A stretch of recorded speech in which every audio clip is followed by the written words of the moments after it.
Hello, and welcome to drillingcontractor.org.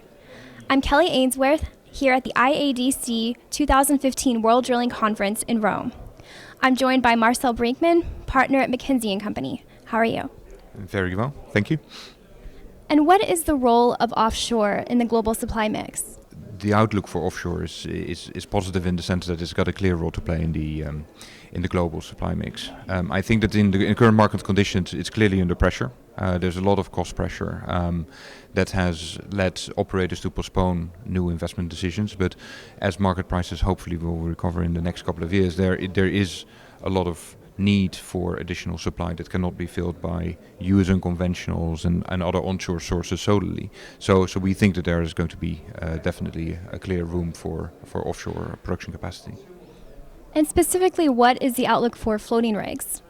Yeah, I think the big challenge for floaters is that we have too much capacity in the market right now. We actually think that demand for drilling is going to go down in the next 2 years, about 9% per annum for the next 2 years. That is, and at the same time, we still see a lot of rigs coming off contract. We see a lot of new deliveries without contracts. So the competition for new contracts is going to be quite intense, and as a result, utilization will fall and prices will remain under pressure.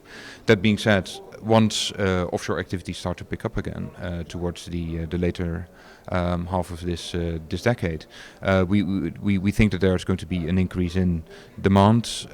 We think that supply will adjust itself, and then utilization levels can recover again. But the key challenge is going to be can drillers postpone new builds? Can drillers stack or retire rigs at a sufficient rate so that utilization levels go back to a level that is more in line with what they want to see? How does the outlook for jackups compare?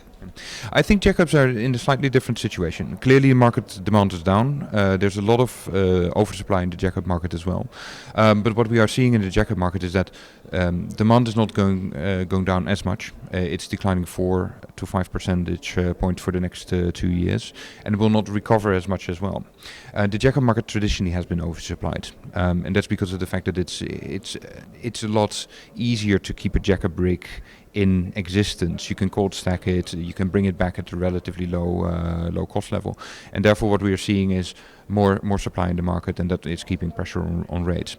So I think that the jackup market will return to higher level of utilization, but it might take a bit longer than the floater market. Thank you for joining us today, Marcel, and sharing your insight on this topic that's certainly on everybody's mind. You're very welcome. And thank you for joining us on drillingcontractor.org.